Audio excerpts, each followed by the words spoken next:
Yo, monkeys, it's me, DDP Diamond Dallas Page. And you're listening to the Potsy and Tino show. And that's not a bad thing, monkey. That's a good thing. Bang!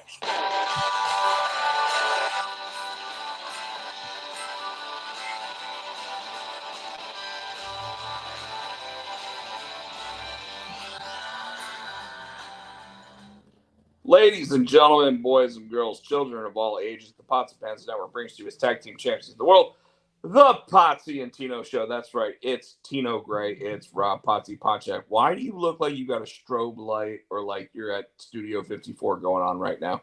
Because I was playing with my ring light. Going with the music. I'm sitting there going, why does he look like he's a Halloween like presentation going on at the moment? But all right, cool. Our theme song is always brought to you by Adam Saskat. It's called The Wrestling Song. It's available on iTunes for 99 cents. No, J-Lo said he's partying. He said I'm partying. That's why the lights were going. Yeah, well, he's yep, you're partying. You guys got a party going on. You didn't invite me. And I actually went to the last one. Well, in fact, one of the last ones I actually brought Mark to. No, we had one since that Christmas party you didn't come to. I think we did. I thought I did go to it still, and then I was like, okay, I got to get out of here. Right, you went to the Christmas party, but you didn't come to anyone's after that. Oh, okay. Well, all right, whatever. Hey, yo, Chris Barrett, and of course, welcome to the show, Joe Lowe. Joe Lowe is going to be in Raleigh for GalaxyCon. So, Tino, we're going to have to figure out a way to get together with Joe Lowe so we can have dinner with him. When is GalaxyCon? It is the last weekend of July. That might be tight, but we'll see. You should be all right. If not, I will be sure that I am available for. Yeah, every weekend in July I'm booked. The last weekend? Yep, I'll be out of town. I'll be at Sundries. Okay, well, let me just put it this way. GalaxyCon is Thursday through Sunday. So you could probably get together instead of, or you know what? We could probably have Joe Lowe on the show Thursday night. That would probably be yeah. Joe, what do you think? You think that's something you might want to do? Hold on, sorry. I'm sitting here in the comments button, and all of a sudden I'm like hitting a bunch of other buttons. Joe Lowe, what do you think? You'll be there Friday. Well, before you come into town, maybe we'll have you on the show remotely, like Tino's doing tonight. Yeah. All I know is I have to meet Simon Bisley and Todd Stashwick that weekend. So I actually have to go to GalaxyCon for the first time I really want to go to that show. Nice. Yeah, but I'm going to go as a fan. I'm not going to go as somebody that's actually setting up a table or whatever. I'll work Thursday. Yeah, but you know what time the show is. You'll be off work by the time the show's on. We'll be able to, unless you're driving during that time. And if you are, we'll sit there and just wish you safe travels. But Tino, we always start the show. I've already got it up there. It's called "What's Up with You." Yeah. Not a whole lot. See, so my best friend's birthday was yesterday, but we're doing the party Sunday. So I went to lunch with my best friend since high school. Don't start that bullshit because you always throw Shane as your best friend in my face. Fuck you. I have a best friend for over 30 years, and it ain't you. I've known him since I was 15. I have multiple best friends. Yeah, That's just how it is. This one knows some dirt. But so his birthday was yesterday. I went and had lunch with him. Then, like I said, I got to go out of town. No, so tomorrow, Nicole and I are going on a triple date with some coworkers of mine from work. We're going to go see the Oh, you're going to see that You're gonna go see the Russell Crowe movie. The Pope's Exorcist. We're doing that Friday. Then I gotta get up Your wife Saturday, teach my 2 classes. Huh? Your wife is gonna hate that movie. Now she's excited about going. Is she a big time like horror movie fan? She's a big time. She won't watch it by herself. She'll leave her fingernails all in my arm and bite my arm and bury her face in my shoulder. Horror fan. So yeah, she'll go because she likes to get scared. She does like to get scared. So yeah, she's going. Like I said, we're going with some friends from work.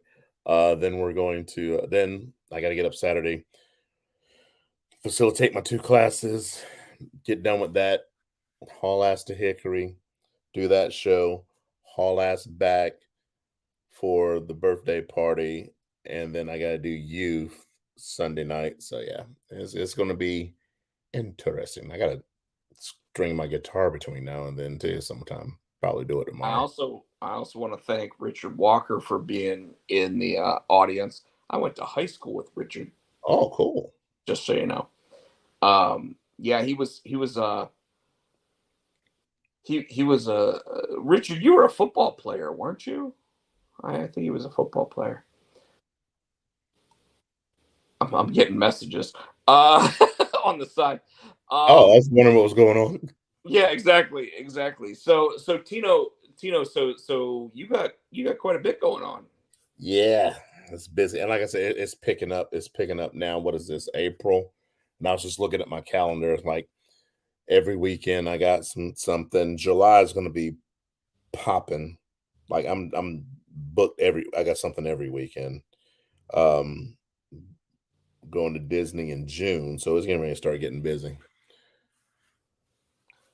Because you're going to Disney for your birthday. My birthday's in July, but we're going in June because my July is fucking booked up. So well, and why don't you go ahead and talk a little bit about like the whole trip that you got planned? You know, like how it all came about, like what you did to like the end, or like where you staying and everything else. Because I mean, you got a pretty big thing going on. I mean, it's like the whole family's going on that one, aren't they? Yeah, well, yeah, because Haley graduates in May. So this will probably then she's already identified. Thank you, Joe. Haley graduates in May, so she's already interviewed. She's already knows she's going to Florida. So this will be our last probably family vacation for a minute. So me, Nicole, and the kids, and it's my 50th. So we decided we were going to go to Disney. So we're just gonna go there. We're gonna stay at Pop Century, and just be big kids and run around. So it's interesting because while we're not going my birthday, the week that we are going, the 17th, I think, to the 25th of June, our anniversary is the 19th. So we'll be there for our anniversary too. So I'm gonna have all these different pins. I'm like, it's my birthday, it's our anniversary. So it's gonna be a whole lot of stuff going on. I'm really, really excited about it, man. I can't wait. And then, like I said, July, the first weekend in July, we booked that private party down in Atlantic Beach. Come back from that next weekend in July, from that Saturday to the next Saturday, which will actually run into my birthday. So from the 8th to the 15th or something like that, we'll be back at the beach, but we'll be at Topsail. And then I come back from that, and then I got to go to Hickory the following weekend. And then the next weekend, I got another gig. So like Saturday, July is just fucking crazy. Making a lot of money, but it's crazy. Good problem to have. Yeah. I mean, my June is starting to look like that because, like, for example, June 10th, Wilmington has a convention called Port City Comic Con, and they're actually like bringing me in the night before so that I can actually spend the night there, set up and everything, and actually be there for the Comic Con, which is only like a 1-day show. But so June 10th, I'll be there for that. I might as well go ahead and give everybody an update of my current convention situation, which is June 22nd, or I'm sorry, April 22nd, 23rd, or 21st, 22nd, 22nd, 23rd. Saturday, Sunday, April 22nd and 23rd, I believe is what it is. I will be at Fayetteville Comic Con. my favorite Comic-Con locally that I go to all the time because my buddy Keith runs it. They're doing a suicide prevention panel and everything else at that show. Super. Basically, anybody who is a fan of Power Rangers is going to want to be at that show because they have at least one Power Ranger from every generation. So you can get autographs from at least one Power Ranger from every generation at that location at that show. On top of that, though, like the Friday night before, and this is why I couldn't get the dates right. It's the 22nd, 23rd is the actual show, but the 21st they're actually doing something called the concert, where they have like 5 different bands playing the night before the show starts. That's cool. And all the bands have ties to comic books one way or another. Like, for example, my buddies in Fear State, you guys have seen me wear the shirt on the air multiple times.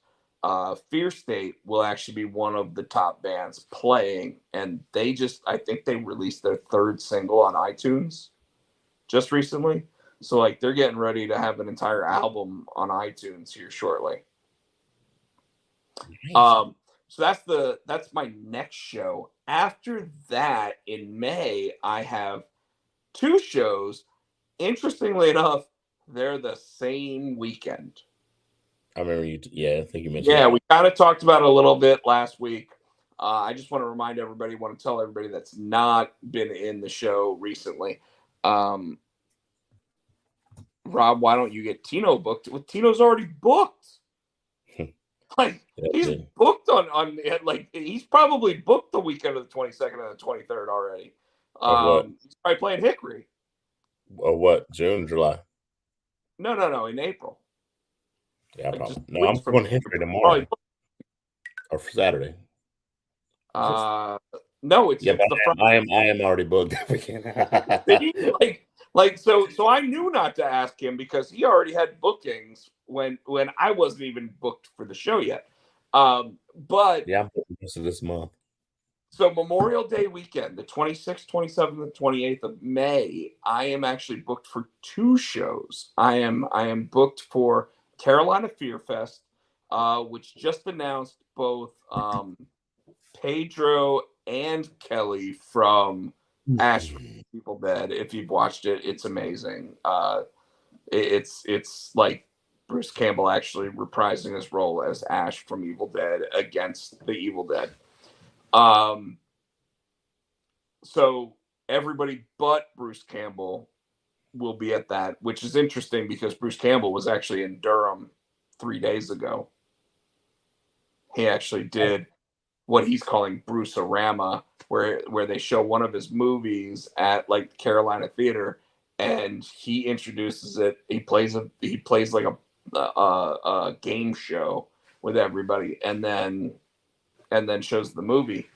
I like that. Not go. I wanted to, but couldn't get anybody to want to go with me. So I just did. Well, actually, I also had comic book work to do that night because I was actually working on coloring 2 pages and drawing a cover that night. So I didn't go to that. But like I said, 2 of the stars from that TV show are going to be at Carolina Fear Fest. So I'm kind of excited about that because I've specifically asked to moderate the panel for horror and humor, which if anybody knows Evil Dead is always funny and sick and disgusting, right? So hopefully I get to moderate that panel so I can be sitting there with the 2 other stars of that show, because that will just be amazing to me. Anybody that knows me knows that last year I was with Deputy Doofy from Scary Movie, which was pretty fun because I started asking him questions and he was like, I can't talk about that. And the questions I was asking were like, hey, have you heard about the Winnie the Pooh Blood and Honey movie? And he's like, yeah, I have. Did that break? Like are people talking about that? and that movie's come out and has already like run its course and everything. But when I was sitting there like moderating his panel, he's sitting there. He's like, "Yeah, I can't talk about it," and I'm like, "Oh, so you might be it? You might be involved with that project?" And he's like, "Well," so he just kind of left it there. Have you ever been and gone? What's up? The Winnie the Pooh movie? I wanted to see it. It's been gone. I got to find it on streaming somewhere, probably. It's. I'm sure it'll be on streaming somewhere. If I had to guess, it's going to end up being on Shudder before it's on anything else, just because like it's a horror movie, so I expect It it to must be. not have been out that long. No, it hasn't been out that long. Someone just told me that they did go see it. They said it wasn't very good, but I was like, did you expect it to be? Like, really? Anyways, so that same weekend that I'll be at Carolina Fear Fest, May 26th, 27th, 28th, the 27th, I will, for the first time that I've ever done it, I will be at An Amazement, which is also in Raleigh, North Carolina. One of the two big anime conventions of that weekend. There's another one called MomoCon that's in like Atlanta. But An Amazement will be here in Raleigh, and I will be doing a live stream from their Twitch channel at the show. So I'll go walk around the show after I do that. But I will be live at the show, actually doing like live drawing. So people actually get to see me doing like doodles and stuff like that. And my plan is to do them on actual paper so that way they can be either raffled off or auctioned off or whatever they want to do with them. June, I have 2 shows now as well. Oh, damn. Interestingly enough, June 10th, I will be at Port City Comic Con, and then June 16th, 17th, and 18th. So the very next weekend, I will be back at Heroes Con, and probably the biggest setup I've ever had at a show. Like it's going to be pretty massive. Because this is going to be really the first show where I'm there as the associate editor of Keenspot, not just writer Rob Pochak. So it's going to be pretty big. Oh, why? Like, why are you not Rob? That's how we worked it out. They work with us, I work with them, and for the last 3 different conventions that they've done, we've worked out deals to make sure that like Keenspot has representation there. But this will be the first time that it's actually as the associate editor of Keenspot. So I'm pretty excited about that. Cool. The one downside and disappointment thing that I've got to announce is that I don't think, for the first time in 7 years, I don't think I'll be at San Diego Comic-Con this year. Oh, dude, why? So, not wanting to go into my work life a lot, I'll just put it like this. I work for a company that has clients, and when clients don't renew their contracts, you don't know where your job is. And the unfortunate thing is, as of August 1st, we don't have a client. So I don't know if I have a physical job at that point. So San Diego, to this point, is still the most expensive convention that I go to. Right. And the one that cost me the most money out of pocket just to even like appear at. I joked that I may do like a GoFundMe or something to actually try to get me to San Diego Comic-Con. I just don't think that like enough people would even want to entertain that idea to sit there and say, yeah, let's get him out there, like, or whatever. I may still make the decision to go. Couldn't you work something with Keenspot? No. Oh, Keenspot right now has so much money divested into things like the Grubs cartoon that I was part of, and some other projects that like they're still looking for a sponsor to sponsor their booth, and that's probably not even supposed to say that, but like that could, I mean, if some major video company says, hey, we'll go ahead and put an advertisement on the back of a comic book for you, it could change tomorrow. I don't know, but unfortunately it's one of those things where, like, that one trip is so expensive that it takes up what would be 3 or 4 of your other trips. You know what I mean? Yeah. So I mean, I still have it budgeted. It is budgeted in my current budget. I'm holding off making decisions on it right now until I know exactly what I can do. When And is that Comic-Con? San Diego? July 19th through 23rd.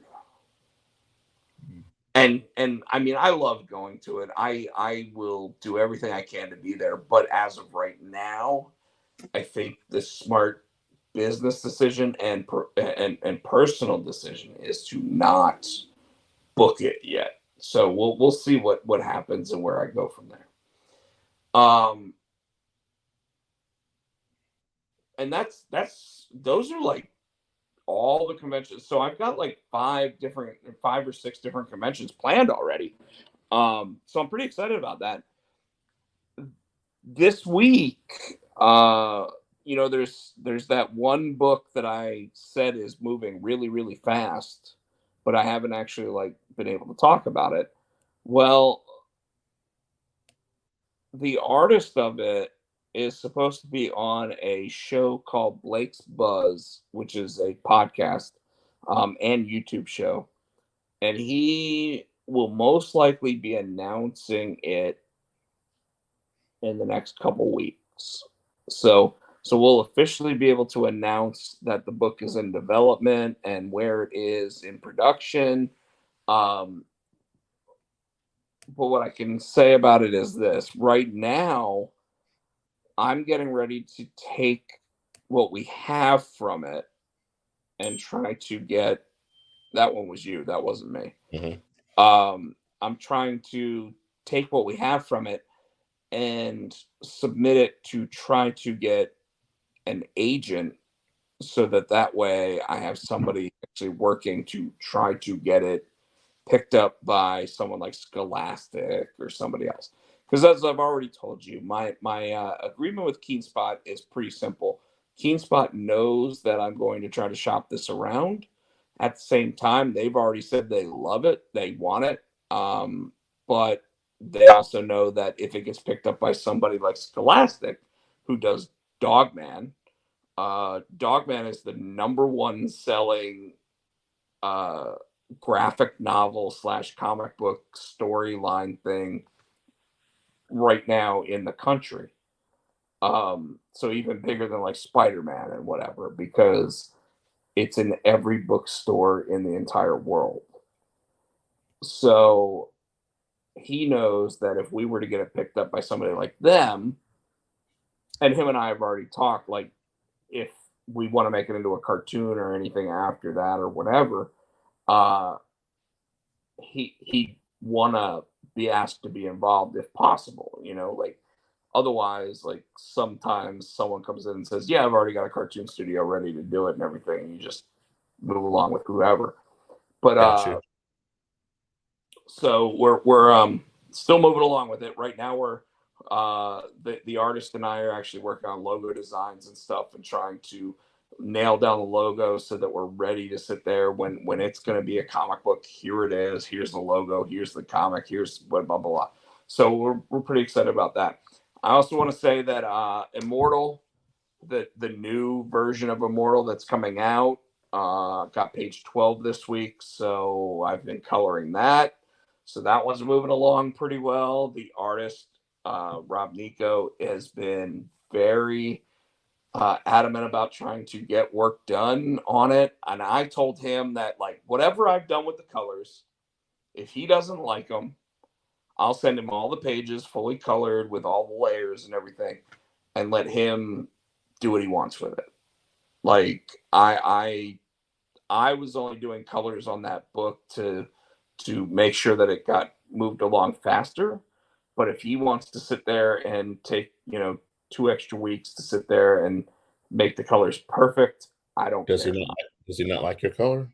No. It's not that. It's just I know that like every artist has like something in mind, Okay. so you never want to sit there and go, oh well, this is what I've got, and he goes, oh, I was thinking something different. Okay. He's been really supportive of it, which is awesome. But like I sent him one of the last pages that I did, and his statement was like, "Good start," and I'm like, "Oh, I thought I was almost done." So I'm like, yeah, this is where you can tell I'm still like a beginner at this, but pretty cool stuff. So all right, so that's what's going on with me. I know you want to probably jump right into to wrestling stuff, right? Let's get this going. All right.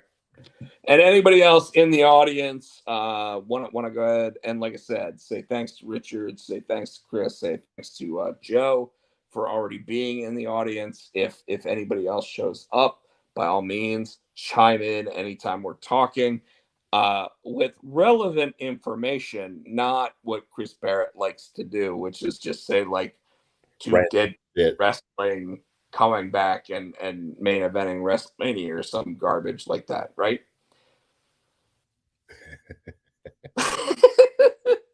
So Tino, I want to go ahead and I want to talk about AEW Dynamite, not from last night, but from last week, where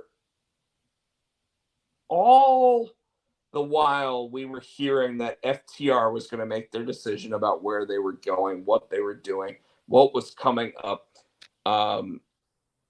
and they hadn't really said anything except they said, come like the first week of April, you're going to know what we're doing. And here's the thing, though. I knew when they made that loser leave town, I was like, they've got to. I thought that was their way of because they were talking WWF, or excuse me, going to WWE. But I also been telling you the whole time that the reason why the Guns got those belts was for FTR. So I was kind of up in the air with it. I was like, part of me is like, they can't lose this match because they've got to pay off the slow build that they had. But nobody knew for sure if they were going to go back to WWE. And lo and behold, they end up winning the AEW World Tag Team titles again. And they carried Guns because that match was better than it should have been with the Guns. I mean, I knew FTR could do it. I didn't think the Guns were going to be able to hold up their end like they did. I mean, so when you look at Dax is like a modern day Bret Hart. Mm-hmm. So he's going to get the best out of whoever is in the ring with him. It doesn't always you're going to get is he on Bret's level where he could wrestle a broomstick? Remember, he used to say that about Bret. He could wrestle a broomstick and it'd be a good match. I'm going to say this. To me, he actually is the new age Perry Saturn, and Perry Saturn could wrestle a broomstick because he did wrestle a fucking broomstick. Okay. And he had a favorite moppy. You're welcome. That's what I mean. It was a broomstick, but it was. You're welcome. Right? Yeah, I do think he can. I literally think that he is like, in terms of what he's capable of doing in the ring, he has the capability of being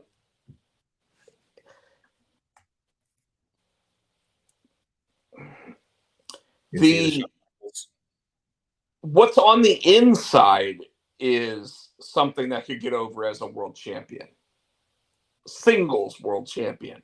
So the problem is that like everybody just expects him to be a tag team wrestler, and I'm not saying he's the Shawn Michaels versus the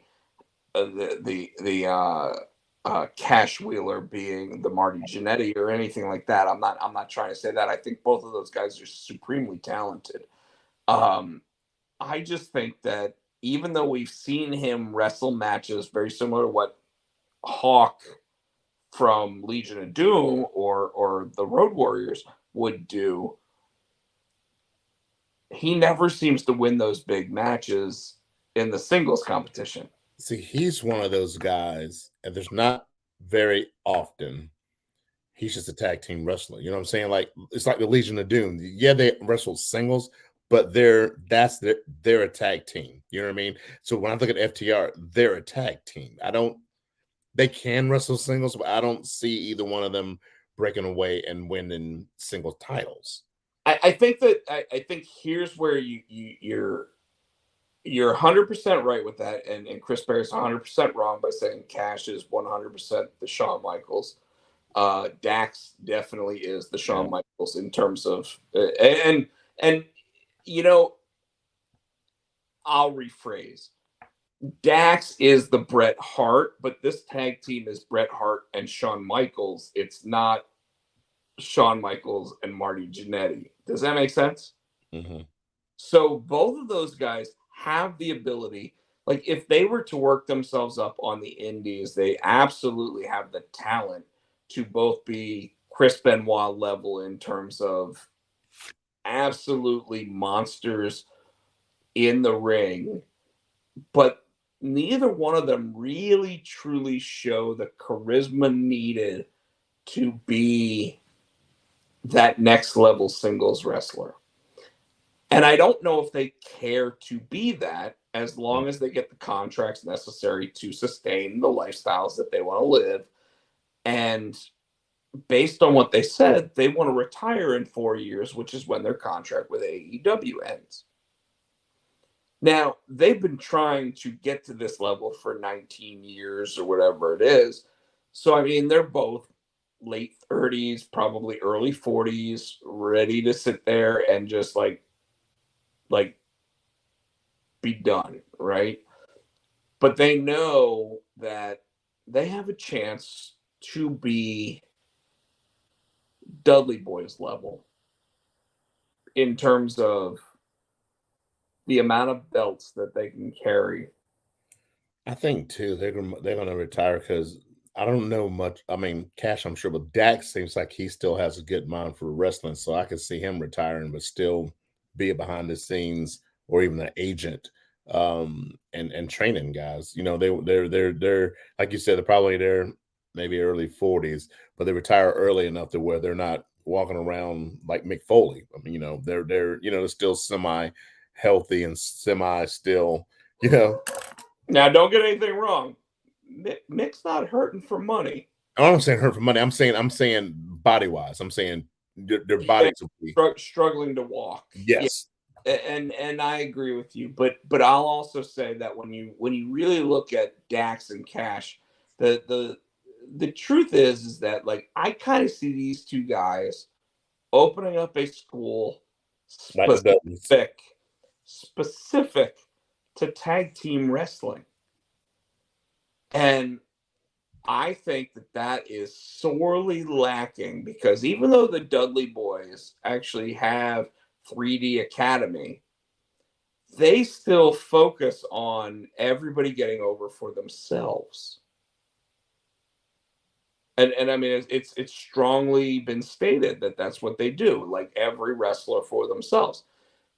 The world of professional wrestling Needs tag team wrestlers. And I would say if they were smart, yes, they'd open that. But I would also have men and women tag team, because women tag team is slow are sorely lacking, especially if they want to have this. I think that what happens though is that we're still in a world where women wrestling, you got to get yourself to a position where anybody even wants to look at you, right? And then after you get yourself there, if they go, hey, we want to put you in a tag team, then you sit there and go, well, at least I got a roster spot.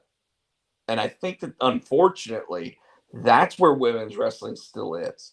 And that's why like you and I have talked about how the NXT women's tag team champions are one thing and WWE women's tag team champions are another thing, and they basically ought to even combine those two tag team championships again. Yeah, but and I agree with you, but I'm still in the same mindset though. If you come across a monster tag team, for example, if you come across a tag team at the level that they're in, or there are the indies levels that are in the level of an FTR or Midnight Express or Legion of Doom, you don't think they'll make it on the main roster on the AEW or WWE? A women's tag team like that? Yes. It's tough, man, because like here's the thing. Right now, the way that you look at the roster is you have a certain amount of spots, right? Mm-hmm. And when it's a tag team, they take up 2 of those roster spots. Yeah.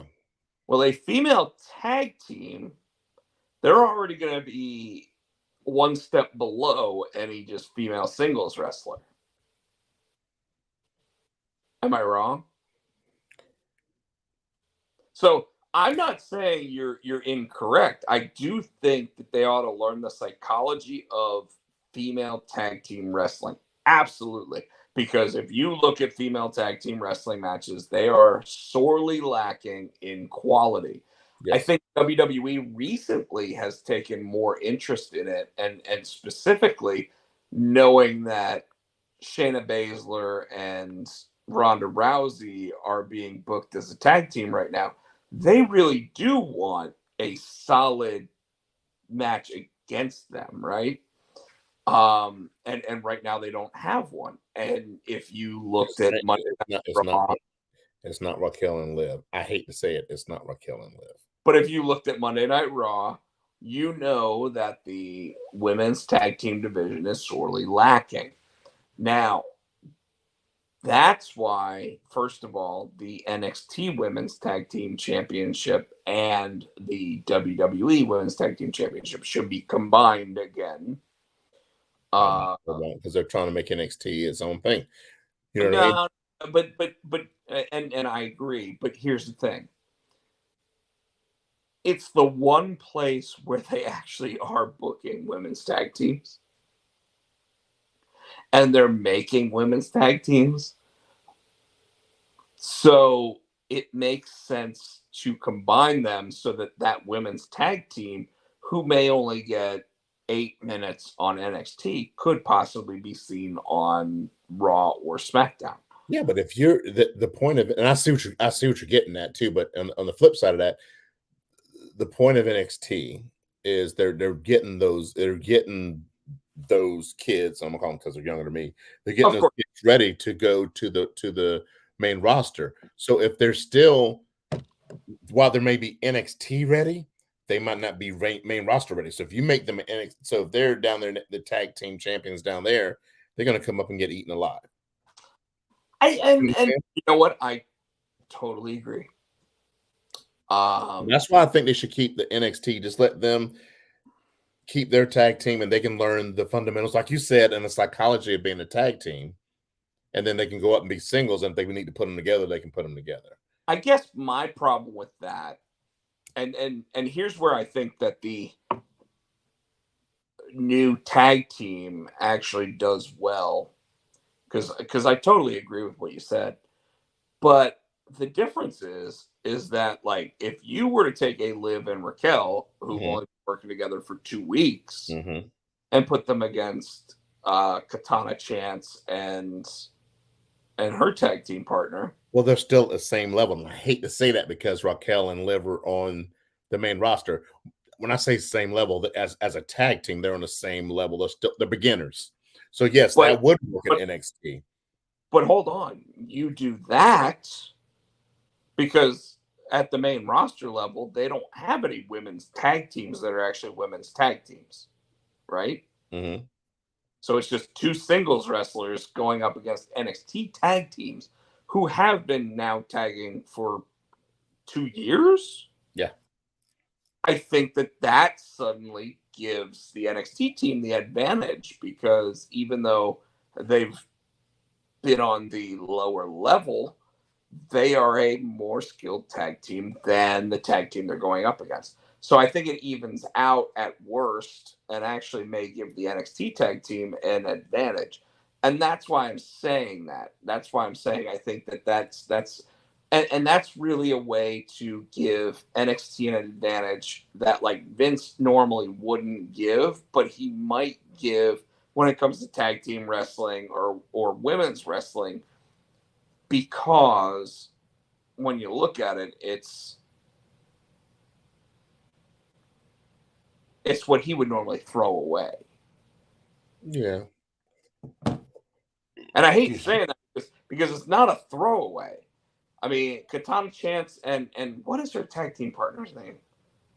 Katen. It used to be Catanzaro, but what they changed it? Katen. No. She's Katana Chance now. The other one, Kaden Carter. Caden Carter. They have been together literally for like 2.5 years. It feels like. It's been a good 2 years.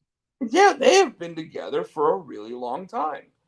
And I would say that their build up and everything, like who they are as a tag team, works against almost anybody.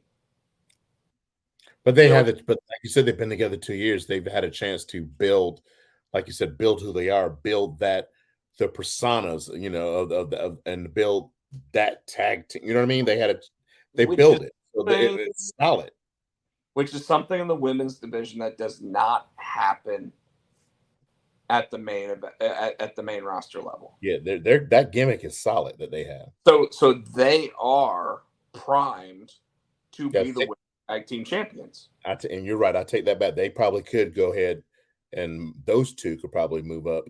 I mean, hell, let's be honest.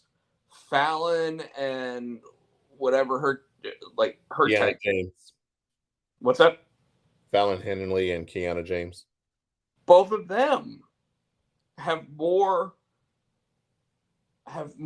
succinct sustainability, even though they hate each other, than like a lot of the tag teams on the main roster. You could probably put Indy and what's her name back together? Johnny's wife. Whose wife? Candice. Oh yeah, put them back together. Yeah. Absolutely. I mean, they all showed up together the weekend of WrestleMania. Yeah. Absolutely. And they would still have that distinct ability to be a cohesive unit. And in fact, you said it. That would be a better move for Candice LeRae.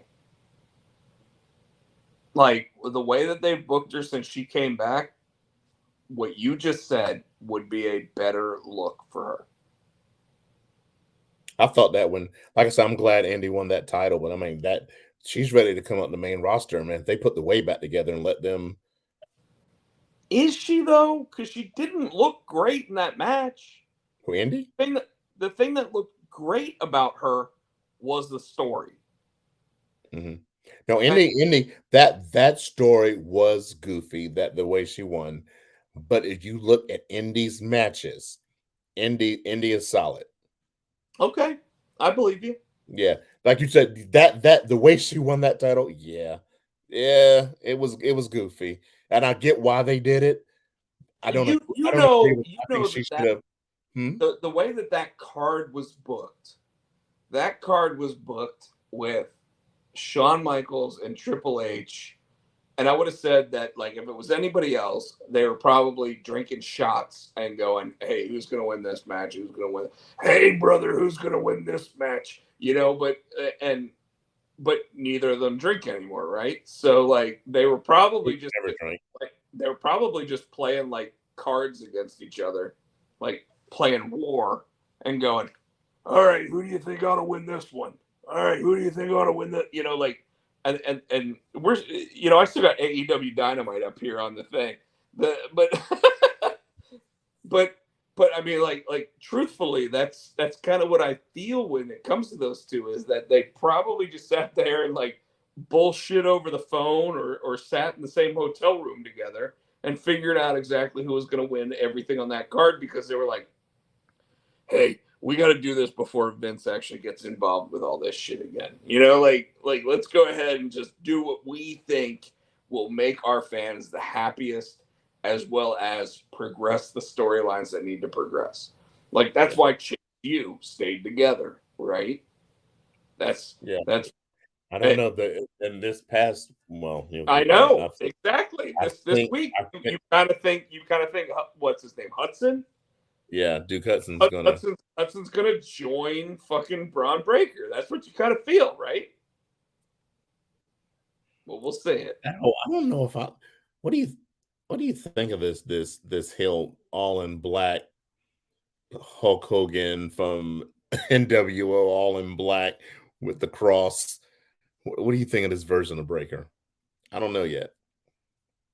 Him calling the fans scumbags, is not going to go over well in this WWE. However, it's suffering succotash. No. Call them scumbags. Actually, like that's. No, I'm talking about that Roman Reigns suffering succotash. But him saying, "I'm tired of you scumbags," like that's about as dirty as they can get in WWE. And let's just be honest, it's 180-degree turnaround from where he was like 2 weeks. I'm interested to see, because when he was face, he had his dad's characteristics, right? And so now he's got heel. I wonder if he's going to have Uncle Scott's characteristics. It would be not carbon copy, but more. He'll be more, big Papa Pumpish. It would be really interesting if the way that he gets like Duke Hudson to start following him is by doing Steiner math. Considering Duke Hudson right now is at Chase U, right?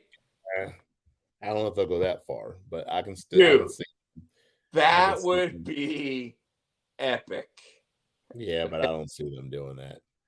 Oh, dude, you know that Shawn Michaels is sitting there going, "Oh my God, this would be so good if I sit there and get these guys to do this. It'd be great. Oh man." Like, so I don't know. I tend to think that it might be something that would you stop with the strobe light? I didn't. I was trying to figure something out with that. Yeah, I'm trying to keep the lights on. Like, it's blinking. I don't know why it's blinking. It's bothering me. Blinking. I said it is blinking. Oh. So you didn't just call me Abe Lincoln? No. Okay. Chris Barrett says, "Come on, Rob. We all know that wrestlers play cribbage. Braun needs to channel his inner Scott." That's what you just said, Tino. And we need Braun cutting a Steiner math. And I just said that we need Braun cutting a Steiner math promo. So I agree with that. Let's hit some Monday Night Raw. Anything from Monday Night Raw really blow you away? Trish Stratus turning on Becky. Well, hold on, and you're right, and I'm sorry, I didn't. You asked me what blew me away. WWE had travel issues during this episode of Monday Night Raw, so half the roster did not make it to Monday Night Raw, so they had to put together a 3-hour program with half the people. You read about that, right? Yeah. So I do want to. Corey said it a couple times on the air too.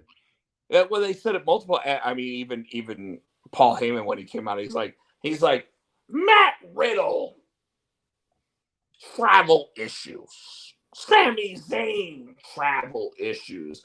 The fact is, they just don't want to be here when the bloodline is around, And he was so good at it that he really sold it. But the truth is that they were all trying to fly from Orlando, Florida, to Seattle, Washington, and ended up getting caught in like multiple layovers and everything else.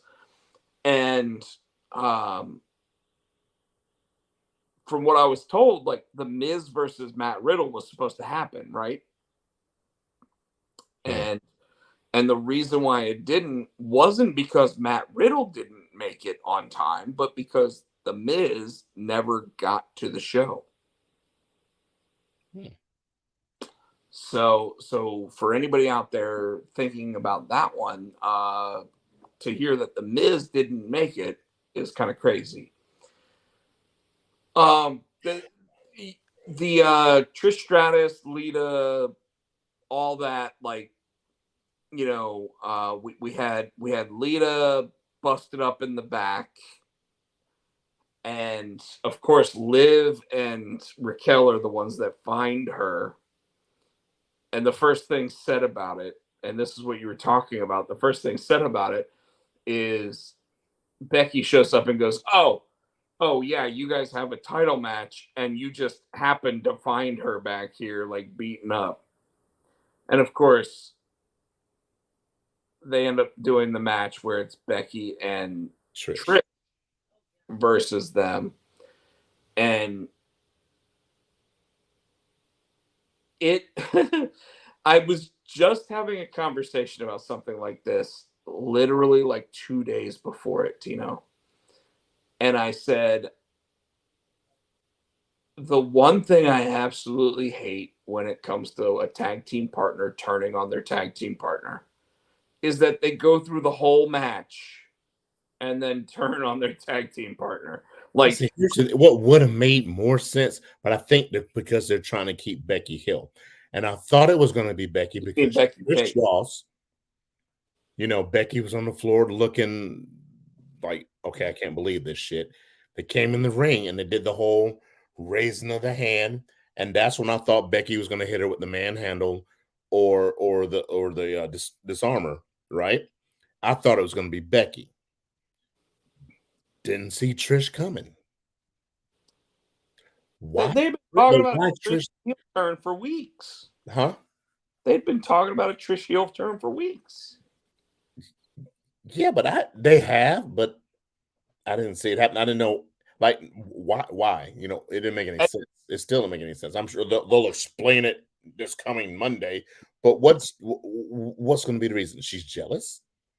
I mean, I don't know what can be the reason that I honestly think she went to them and said, I want to be heel if I come back again. I get that, but I'm saying storyline wise. Storyline wise, this is going to be Becky saying she's the man. And the easiest way to sell this story is for Trish to sit there and say, I've always heard to be the man, you got to beat the man. Well, I feel like as the greatest women's champion of all time, I am the man. That's all you got to do. There's your story. There it is. You have someone else sitting there taking Ric Flair's line, and you have Trish Stratus sitting there saying, "That should have been mine all along." Yeah. There's your heel turn, man. That's the jealousy. That's the angst. That's everything. That literally is the move. Feels rushed, and I probably rushed it because they didn't have half their crew there. No, the rumor was that they wanted to do it like immediately after WrestleMania, and they just decided not to because they wanted to like build towards this tag team title match. What's interesting is that I don't think we're going to get Trish versus Becky until SummerSlam. And where does Lita fit in all this? She's in the middle. If I were WWE, I would sit there and have Lita come back next week and be like, what's all this about? Have Trish finally explain it. And Lita sat with Trish. Lita get pissed off about it. And you have Lita versus Trish. Trish beats Lita in a final match between the two of them. Maybe even in Saudi Arabia. Because, they like doing final matches there. and then move on to Trish versus Becky. Like, you can even do the whole Lita sits there and says, Becky, let me handle this. And honest to God, it's really another Rocky story, right? You have Lita sitting there saying, I will take care of this. She loses to Ivan Drago / Trish Stratus, and then Becky Lynch has to come in and actually win against Trish. That might not be bad. Like, you do it, and in fact, you know where you do the Lita versus Trish match? Queen of the Ring. So neither of them have to be involved in the Queen of the Ring tournament or anything else. You have them sit there and go one-on-one. They're really retired, so they wouldn't be in the Queen of the Ring. So yeah, that would make sense. But you make it that's how you elevate that entire pay-per-view. Hall of Famer versus Hall of Famer in a last ever match between the two of them. All right. So then we Does that sound fair? Does that sound good? Yeah, I can see that. They need to have something to carry that. So yeah, because it really. Chris Barrett just said, "Oh my God, Becky, look at Trish's butt." Yeah, I saw that when he wrote it down. I didn't say anything. That was actually a pretty funny line. But let's get back to it. The Braun Strowman, the Brock Lesnar thing was, yeah, he was mad because he didn't get the headline, so that's why he attacked Cody. Rumor is this was in place 3 months ago, and I'm okay with it. Cody versus Brock Lesnar. Like, is Cody going to beat him? I honest to God, I don't know. I don't know. And I'm okay with that because the more often I don't know the outcome of a professional wrestling match, the better the card is. You think Cody can beat Brock? I mean, you think Cody could beat Brock? Yes. The way that Cody's been booked since he came back to WWE, yes, he can. He got booked. A lot of that was. Your question was, can he? But Vince is coming back. The new question is, Brock is Vince's boy. Huh? The new question is, will he? And that's your Vince McMahon question right there. That's what I meant. Vince isn't going to have him go over Brock. Here's the thing. Cody's how old? He's what? How old? 33, 34? Yeah, something like that. Brock's how old? Oh, he's 40. He's in his 40s. He's your age. I don't think Brock is 50. He's 48. I'm 49. Brock is 48. He's either 46 or 48. Bobby Lashley's the other one. Yeah. He's either 46 or 48, and Bobby Lashley's the other. Brock Lesnar is 45. I thought he was 46. He'll be 46 on July 12th. Okay. So my point here is this. Brock has already said, I've made enough money. I don't need to keep doing this the rest of my life, right? He wants to be a farmer. He doesn't want to be on TV. We know this to be true. He wants to be a farmer. Brock Lesnar's thing isn't about winning and losing matches anymore. It's about when I show up, can I make money? And I bet his current contract, if I had to guess, getting 20% of the gate. I bet he gets 20% of the gate. Why 20? I'm just saying, like 80% has to go to the rest of the entire roster, right? Okay.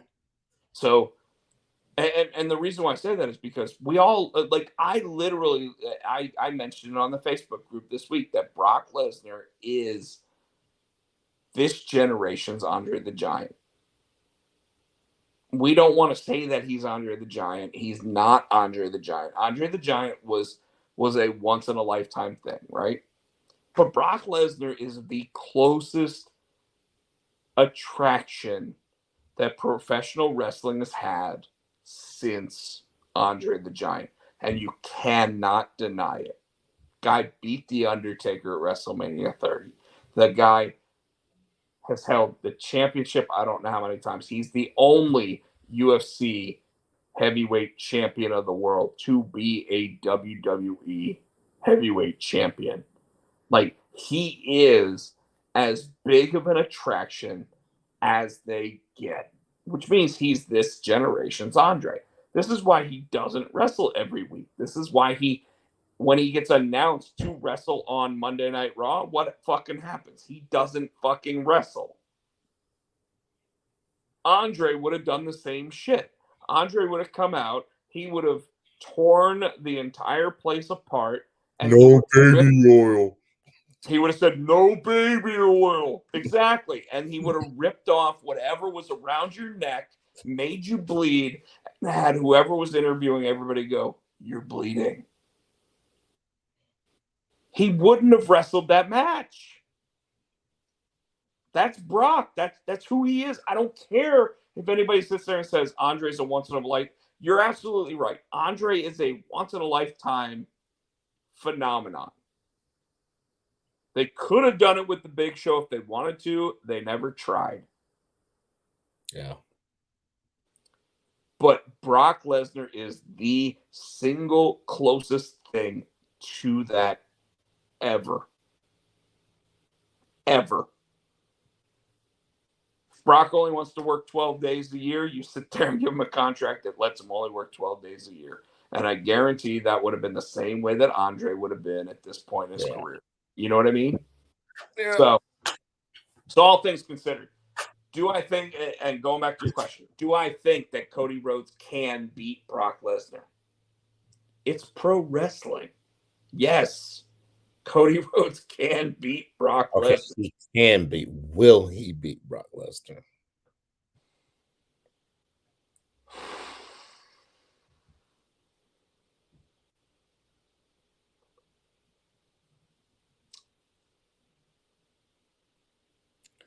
They're going to derail his whole momentum he had going. I disagree, and here's why.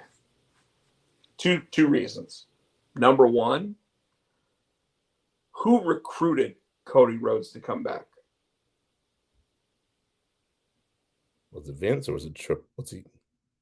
I can't remember. Was it Vince? It was El Vince Sanchito that did it. Yeah. Mustache it was Gomez. Mustache and all. It was Gomez Adams. It was Gomez Adams. It was El Vincente. El Vincente was absolutely. He flew down to Atlanta, Georgia when Cody was actually considering re-signing with AEW, and Vince convinced him, and Cody knew that when he had Vince and Bruce Pritchard fly down to him, that he could ask for whatever he wanted. He didn't ask for a guaranteed title win. He didn't ask for that. He asked for the opportunity for it. And he said, I want to come in as who I am now. I want to come in as the American Nightmare. I want to have my music. I want to come in like this. And if I remember correctly, the statement that I heard come out of all of the different dirt sheets was that when Vince McMahon left that, and when he sat down with Cody, he said, I don't want you as Stardust. I don't want you as dashing Cody. I want you as the character that you are now because that's the character that I can print money with. Yeah, but as we both know too, Vince doesn't like stuff he can't control and he didn't come up with. That's why I'm surprised he let him come in as the American Nightmare. He let him keep Kingdom. But think about it. Drew McIntyre, sure, he didn't come back in as Drew Galloway, but they let him go and told him, go make a name for yourself. And he was WWE champion twice now. I don't think they did that with Cody. I think they just gave Cody the boot, and Cody went out and pulled up his. Cody demanded his release. Cody begged for his release. They were like, "We don't want to release you," and he's like, "Let me go do this. Like, let me go wrestle these 30 guys on this list that I have because I know if I bet on myself, I'm better than what you're giving me." And he proved it. I'm not saying that everything he did was a victory. I mean, look at the match he had against the guy with one eye. It wasn't good. Guy with one eye. The boxer, where they tried to make it like an American versus wherever the guy was from match in AEW, and it wasn't good. Okay. Like, not everything he did was solid, but the fact is that, like, he helped establish AEW as to what it was, and out of all the, let's be real, out of all the EVPs, he probably did the most work. He probably did the most work. I mean, Jericho probably did more work than some of those other guys. But but when Vince signed him to be a world champion. And now with Brock's probably looking at it going, who can I make money with? And who can I help establish? And I even saw a video today, dude. It was a TikTok video of Brock Lesnar at WrestleMania 31 walking up to The Undertaker and slapping him on the chest and said, "You got this?" And The Undertaker said, "Yeah, I got this." Because remember, that's a year after The Undertaker lost his streak. It literally was a video of Brock Lesnar being the guy that walked up to him and slapped him on the chest. And I if it was anybody else, Taker would have probably like just chopped the dude's head off. But instead, because it was Brock, he's like, "Yeah, I got this." And he just out of gorilla and went out for his match. But it was Brock Lesnar that actually said it to him. And I was shocked to see this because you constantly hear that Brock doesn't act professional. And yet I keep trying to tell everybody that Brock Lesnar is probably the most professional guy in the business because he carried The Undertaker through WrestleMania 30. He knew he concussed him, and he carried him through that match and knew he had to get to the point where when he wins, people don't believe it. Right? Yeah. And there's other times too, like his match against Randy Orton at SummerSlam, where Chris Jericho literally got into a fight with Brock Lesnar backstage and said, "You tell me whether or not you were told to do that," and nobody would sit there and say anything, and that's why Chris Jericho almost got the shit kicked out of him by a former UFC champion, right? Like anyways, my point is that Cody's being anointed. If I had to guess right now, the early plan for WrestleMania 40 is Roman Reigns versus Cody Rhodes. And Cody Rhodes goes over in Philadelphia, which is a very, I already said I thought SummerSlam was the way to do it. But the more I think about it, the more I hear about it, the most blue-collar town you can talk about is probably Philadelphia, Pennsylvania. Well, they're trying to say that The Rock's coming back for Philly. That's where he's going to be. I've only heard that while he's left the door open, it is a very, very small opening in the door. That's what I've heard. But either way. And They would have to know that The Rock is. Don't want Roman holding that belt for a whole another fucking calendar year. Roman's had the belt for 3 years. They can put it off for another year. They've kept him hot. Like, Roman is just as hot now as he's ever been. Did he cool off a little by beating Sami Zayn? Yes. Did he cool off a little by beating Kevin Owens? Yes. Did he cool off at all by beating Cody Rhodes? No. He didn't. Yeah, I think he did. Maybe. But it doesn't matter. He's still so far ahead. Here's the thing. Yeah. I don't understand these different people who bitch and complain that, and Roman was one of them, when Brock had the belt, oh, you're never here. You got the belt and you're never here. And this hypocrite motherfucker, some bitch, is doing the same damn thing.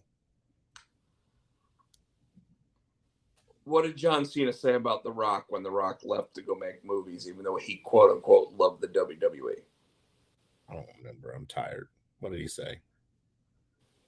John Cena said, well, The Rock doesn't really love this. He claims he does, but he doesn't. Then The Rock came back. John Cena did 2 matches with him, and we were good. Now it's been... The last time we saw The Rock in a WWE ring was probably the night that SmackDown opened on Fox. I'm not talking about The Rock. I'm talking about our champion with 2 belts for both fucking shows that's hardly coming to work. So I'm glad you said that. And you know what? I'm going to move this over to SmackDown just to say this, because obviously we had it on Raw for as long as we did. I did like the Kevin Owens versus Solo Sikoa match, because Kevin Owens did something that doesn't ever happen in WWE rings, by the way, and that's called selling anymore. But to your point, they announced on SmackDown last week that they are going to have another WWE draft. My worry... What's that draft do? My worry, Tino, is that after this draft occurs, I'm worried they're going to announce a tournament for whoever doesn't have Roman Reigns. My worry. What? A tournament for who doesn't have Roman Reigns? Oh, you're talking about which show doesn't have Roman Reigns? They're going to split the belt. That's my worry. Why? They need to split the belt. If he's not going to be... So he doesn't really work Raw. He's a SmackDown guy. So Raw, I don't care about the fucking U.S. title. Raw does not have a champion. SmackDown has both belts. So yeah, they need to separate those sons of bitches. Well, if you noticed this past week, Roman was on Raw, but he wasn't on SmackDown. You know what I mean, Rob? Yeah, the sun shines on a dog's ass. On a more consistent basis, we need a belt on Raw. This is what I'm saying. This is my point. This is what I'm worried about. I would say that the world champion should be, I'm not going to say excluded from the draft, okay? But what I will say is that he should have a drafted brand, but he still has to defend on both titles till he loses. I agree, but they're not doing that with Roman Reigns, so they need to take the bitch off of him. Well, we don't know. Like this I don't know what. First, hold on. This is the first Triple H draft. We don't know yet. And that's where I want to hope for the best, is that I think that what they'll do, if they're smart... You're talking about WWE. You're talking about a $9 billion company. Yeah, so they are pretty smart. Again, they got both belts on one fucking show. Yeah, that's real smart. Your flagship show, which is Raw, which is what they fucking say, doesn't have a champion defending. I First of all, Raw hasn't been the flagship show since SmackDown ratings have been twice. Did you not fucking see this? I said they say it's the flagship show. If it's your flagship show, where's your motherfucking belt? Bro, they haven't said it's the flagship show since SmackDown went to network. Fucking Michael Cole said it last week. Did you fast forward to that? I don't fast forward the shit. Michael Cole said it last week. Probably. Anyways, I'm not trying to argue with you. Like, you're trying to argue now. I'm not trying to argue. I'm trying to make a point, and you're disagreeing with me. And I'm disagreeing with you because I do think there is a possibility that going forward they keep one champion instead of two champions, because two champions does water down how good your champion is. I agree with that. I agree with what you're saying. What I'm saying is Reigns is part-time. If you're going to have one champ, take it off him and put it somebody who's going to be there every week to fucking work. Well, I'm not even. They don't have to be there every week. What they have to do is hold on. I agree that they should be working every week, but not every week. More than fucking Roman Reigns is working. He's motherfucking MJF right now. Actually, MJF's on TV more often. Which I never thought I'd say, but MJF is used as the way that like Ric Flair used to be used, which was even though he only has to show up and wrestle at the pay-per-view every 3 months or whatever, he's still on TV every week giving a promo. And that's where you're right. Roman Reigns should be on a program once a week. He should not wrestle every week. He don't have to wrestle every week. I give you that. You and I are 100% in agreement. Yes, but he needs to be somewhere. He doesn't have to wrestle. And what I'm saying is, when it comes to the draft, I almost wish they'd go back to the style that they used to do, which would be, and I'm not telling them to do a Raw pay-per-view, then a SmackDown pay-per-view, then a Raw, because I hated that, because you only got half the talent. Yeah. But what they should do is Roman has to defend once a month. Yes. Because back in the day, every 30 days, you had to defend the belt. You're 100% right. But every 30 days, he's got to defend, and he's got to defend either against the Raw #1 contender or the SmackDown #1 contender. And I would be 100% okay with that. And I'd even be okay if that #1 contender, because they're going against the champion of both shows, could show up on both shows. So if it's Cody could show up on SmackDown. Okay.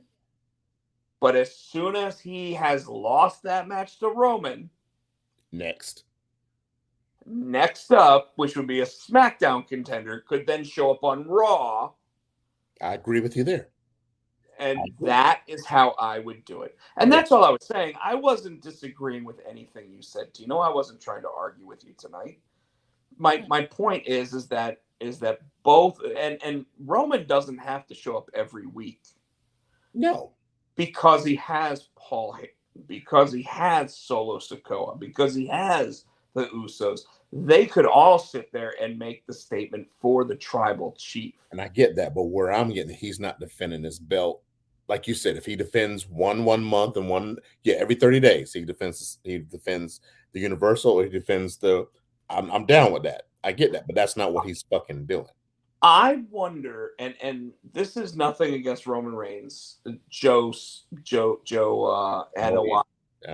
And I wonder if when he signed his new deal, it's because he discussed his leukemia and everything else, and they gave him a softer schedule because of it. But because he's been so over, and they were able to blanket the I'm not wrestling all the time by having Sami Zayn lose matches for the bloodline, by having the Bloodline actually cover for him, by having Paul Heyman cover for him, that it made it more okay. And that was cool during the first, but it's been 3 years. And yet nobody is good enough to beat him. They're not giving anybody a chance. He's faced good enough people to beat him. You said yourself, Sami Zayn could have beat him. Sami Zayn should have. So they do have people who are credible and good enough to beat him, but for some reason they won't pull the trigger. And I get, yeah, he's hot. I'm not going to take away from him, but it's been 3 years. So they're not. You know how we talk about there's more people. There's so many people on these rosters who aren't getting a chance because he's got the belt for 3 years. There's fucking Tommaso when Ciampa comes back. You know what I'm saying? Johnny Gargano could be. They got good enough guys to do it, but they won't fucking. Huh? But you know why? Because when they signed the deals for the money's never been better than it is while he's champion and he's wrestling as a special attraction. That's what it is, man. Like you and I know it. Like, we don't like hearing it. We don't like saying it. We don't like SmackDown is coming to Raleigh again. And you're not going to be in town for it. So I'm like, well, great. I can save money. I don't have to go to SmackDown because I'm not going to sit by myself. But like Raleigh, you would hope would be one of those bigger cities that they go to, that Roman would actually be the attraction that night. But we're probably not, you know? But Paul Heyman will show up and sit there and say, my tribal chief wanted to come into RDU, but realized how bad traffic and travel is. So he didn't come. You know, like that literally sounds like their entire promo for that night. While having the Usos say, we the ones, we're going to go out there and we're going to beat this tag team tonight. And then they do, right? The fact of the matter is that the money has never been better, which means that no matter what we think. But then that goes back, that spits in the face of Triple H saying he's giving the fans what they want. They're not giving the fans what they want. They're doing, like you just said, it's best for their business and their pockets. Before Triple H ever said, I'm going to give the fans what they want, he flat out said, I'm going to do what's best for the business. And you're right.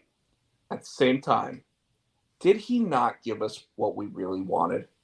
Sami Zayn went over at WrestleMania, and Sami Zayn was the hottest attraction going into WrestleMania. Yes. He didn't give us anything he wants. You know what I'm saying? Triple H upset Ric Flair the weekend of WrestleMania. Fuck him. Ric Flair was mad because his fucking daughter didn't headline. That's all that was. It was jealousy. You're absolutely right. However, his argument is not far off from the truth, which is if the men's winner should headline one of the two nights, you know, the men's Royal Rumble winner should headline one of the two nights, then the women's Royal Rumble winner should headline the other night. Not a bad argument. However, it's the WWE. It should always be whatever is the biggest storyline going at that moment should headline. And the fact that the biggest storyline still did not headline night 2. No, you knew they were Roman and Cody. They were gonna put Cody versus Roman because they did try to make that the biggest story. There was no build up really to the Rhea and Charlotte. I mean, she won WrestleMania, and that's all they went. Okay, she won. They tried to back it up to where, you know, Rhea lost to Charlotte, but the Cody match was built more there was more building to the The Ray Sammy. versus Dom match was built better than Cody versus Roman, but it Which was one? a championship match, and that's why you still Which got. match was built better? You said. I said Dom and Ray. Yeah, that's true too. You know, But it wasn't. Yeah. Kevin and Sammy versus the Usos was easily the biggest built match, but then Ray versus Dominic was the second best built match going into WrestleMania. Yes. But Agreed. when it's WrestleMania, you always have the championship match go off last. And I get it. And it could have been the women's match if the build for Rhea versus Charlotte was better than and I'm 100% with you. I'm not arguing that Ric Flair was right in his statement. I think he's a senile old man at this point. And I mean, I love him, don't get me wrong, but he's a senile old man. Fact is that like Rhea versus Charlotte was not built to the it was built better than Asuka versus Bianca, but it wasn't built well. Speaking of, and one more thing I wanted to say about Raw, and we jumped to SmackDown first. Bailey went into the GM's office and got herself a match. She came out and got cussed out in Japanese by Io Sky, and they both looked at her. And they go said, "Oh, I think what she's saying is you had your chance. Why don't you go in there and see if you can get one of us a chance?" I think they picked the right one. Io Sky. I would pay to see that match. Io and who won that? I don't even remember who won. Io won. She's the number one contender now.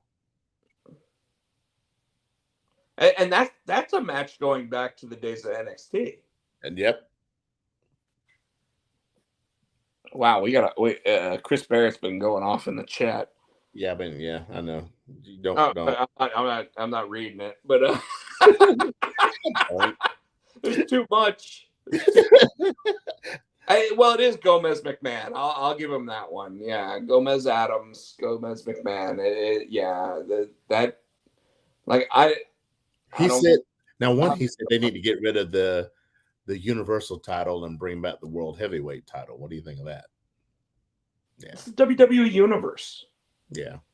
Now, first of all, the only argument that I have against any of that is that I would call it the NXT Galaxy. I wouldn't call it the NXT Universe.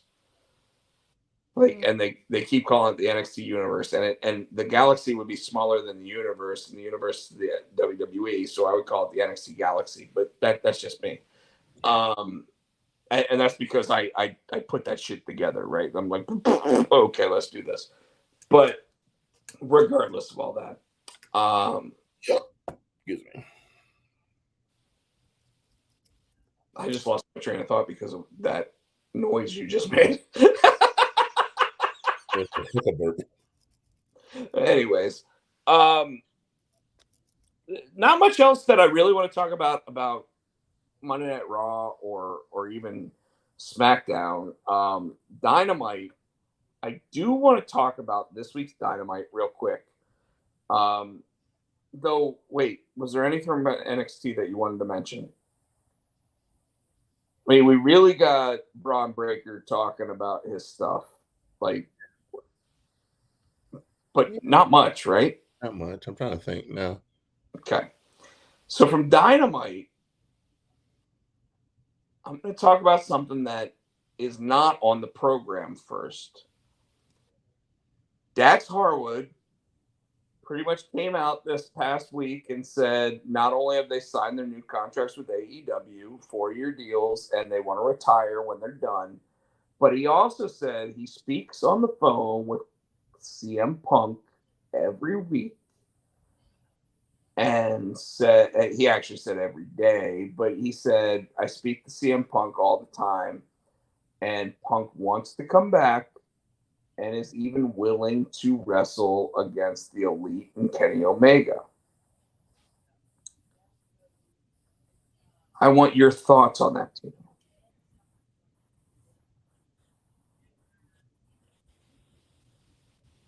He wants to come back and work with the Elite and Kenny Omega. The where the story, make what was a shoot into a work. It's happened in the past. Yeah, but those bastards are going to bury him. They're not going to let him have any kind of win. So he's going to come back and work with them and get his ass kicked every time he works with them because they don't know how to fucking lose or sell to anybody but them fucking selves. It's not a good idea. Well, is it not a good idea to bring Punk back at all for No, you? no, bring him back, but don't put him in a fucking thing with the Elite. They'll squash him, dude. Will they squash him or will Tony squash him? Isn't it the same person, Rob? Think about No, it's not, because, okay, so when we talk about like the trios championships, I think that the Elite are actually the ones booking that, right? When it comes to just about everything else, we saw it, dude. TK, they are petty pussies. but hold So on. if they don't like you, they're gonna hold you down. And they've got Tony's there. They're the clique, and Tony is Vince. But TK has been the biggest CM Punk mark since he came back. He literally sat and let him say whatever he wanted in that interview, which ended up with people having black eyes, people losing jobs, and all 4 titles being stripped. He let him while sitting right next to him. He could, if that was Vince McMahon sitting there, and Roman Reigns started saying, well, those punks in the back that called themselves EVPs, Vince McMahon would have been like, shut the interview down. Cut the mic off. He probably had a button that would be like, boop, you can't say anything else. Like that would have. That's how that would have worked. But here's the thing, though. He let the Elite back. He still hasn't he hadn't reached out and. Well, remember, CM Punk had the tricep injury. He had a 9-month injury, and now we're at about the time where he should be good to go. I mean, I would love for CM Punk to come back. I really, really would. I just. Well, let me ask you, and let me ask the Potsy and Tino universe out there. Truthfully, does AEW, even in its current state, where they have now signed some of the biggest free agents, FTR, Brian Cage, Jay White, are they in a position where they could overtake WWE with their current roster? Or do they need CM Punk? I don't think they need Punk, but I also think we had this discussion too. They keep snapping up these contracts, buying these contracts, but they've got people there already who they aren't using. Their roster's way too bloated. Well, but here's the thing. Even with the roster that they have, like you watched Dynamite last night.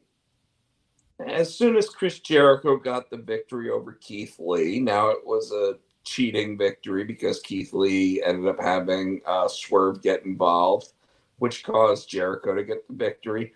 What music hit? It's all about the boom. Oh, yeah. Adam Cole, baby. Right? Is that going to help them beat Raw in the ratings, even though Raw was down 22% this week? Adam Cole back? Adam Cole versus Chris Jericho. Oh, yeah, yes. It's not going to help them. You don't think so? No, they can barely crack 1 million viewers when they're having Battle of the Belts. And they don't even do Battle of the Belts on their top program. They do it on a random Saturday night. And you're like, when the fuck is that on TV? Is this Ring of Honor? back when Sinclair had it. They were showing it at 2:30 in the morning. Like, what the fuck? Fact is this. AEW has not grown their audience at all. Funny thing is, WWE has grown their audience since Triple H took over. They're up 46% in the ratings. Why people are coming back when Vince left? See, you can say that. You can say whatever you want. It doesn't matter. The fact that like AEW peaked at 1.3 million viewers at the introduction of CM Punk. And that was the Rampage second episode. They have not been anywhere near 1.3 million viewers since. They hover around 900 to a million to maybe even 1,000,005. What does Raw have? Like 1.7 million? And you say AEW has what? AEW SmackDown averaging 2.2. So Raw has 1.7. What'd you say AEW had? Like anywhere from like 900 to like 1.05. They literally have not grown their viewership at all.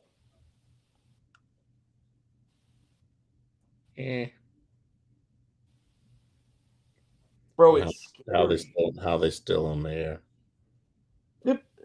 Because 1.05 million viewers on TNT is all they need.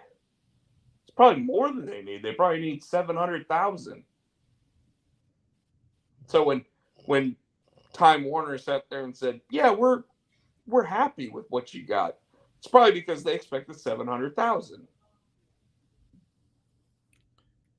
You know, the sad thing though is that they're probably giving $100 million a year to broadcast AEW, right? And WWE is getting $200 million per year for Raw and for SmackDown. So $400 million a year. Where'd you get that number? Which number? The $200 million. Where are you getting, and your $1 million? Where are you getting your numbers? Based on their last contracts. AEW, I don't know because they never discussed it. Okay, so you don't know. Okay. No. I do know that Raw was an $800 million contract over 4 years. I do know that SmackDown was a $1 billion contract over 5 years. So yeah, I do know that. But you're highballing them and you're lowballing it. Like you probably do have your numbers right for WWE, but why are we lowballing if you don't know the AEW? Because of what I had read on multiple wrestling sites. So I'm going to trust in Meltzer and Ross. You trust 5-star Meltzer. I give Sat, but you trust 5-star Meltzer? I when I put all of the numbers together, I try to average them all out. Okay. Do you not? Like you go with what you got. I know a lot of people shit on AEW, and they like to praise WWE, and that's cool. Dude, there's no shitting or praising here. You shit on everything AEW. I do not. You shit on Darby Allin. You shit on because he's too small to be a wrestler. You were shitting on Keith Lee because he's not a big wrestler. But this week I don't see how his style was different in wrestling. But you said he wrestled like the old Keith Lee from when he was in NXT. Wrestled like a big man this week. He flattened Jericho multiple times. He pancaked that son of a bitch. Don't even try to fucking play me on that. He did not. He didn't try to do a Hurricane Rana to Chris Jericho. See that? Okay. So because and keep what you said. Keep what you said. He didn't do Hurricanrana on. Don't fucking piss me off. I'll hang up right now. Don't do that shit. Because he didn't do a Hurricanrana. When he does a Hurricanrana on somebody, he doesn't wrestle like a big man. But you get fat ass, bald ass Bam Bam Bigelow doing a moonsault. Does that make him any less of a big man? Van Vader will come off and do the same thing. Does that make him wrestle any less than a big man? I want to know why a Hurricanrana makes you, oh, you're not wrestling like a big man. Hold on. No, don't hold on shit. That's what you just said. You want me to explain it? You want me to explain it? I'll explain it. Go ahead. Bam Bam Bigelow doing a moonsault, right? Mm-hmm. Was his finishing move. Okay. He would do it once a match. I'll give you that. Go ahead. Keith I got something else for you. Keith Lee at 300 pounds would get knocked down by one of the two guys from Private Party. And I don't even know their name. Ray used to be able to knock down the Giant in WCW. What now? Rey Mysterio, the Giant Killer, knocked down Kevin Nash. He knocked down the the Giant. So tell me again how a small guy shouldn't knock down a big guy. So you're using the one exception to the rule. No, I'm using two. Which, by the way, no. See, this is the thing. So you said Private Party. Hold on. You said Private Party knocked him down. That shouldn't happen, right? Because he's a big man. But when I come back, you're going to use the one excuse. I'm using your excuse. The greatest luchador of all time. Okay. And You're right.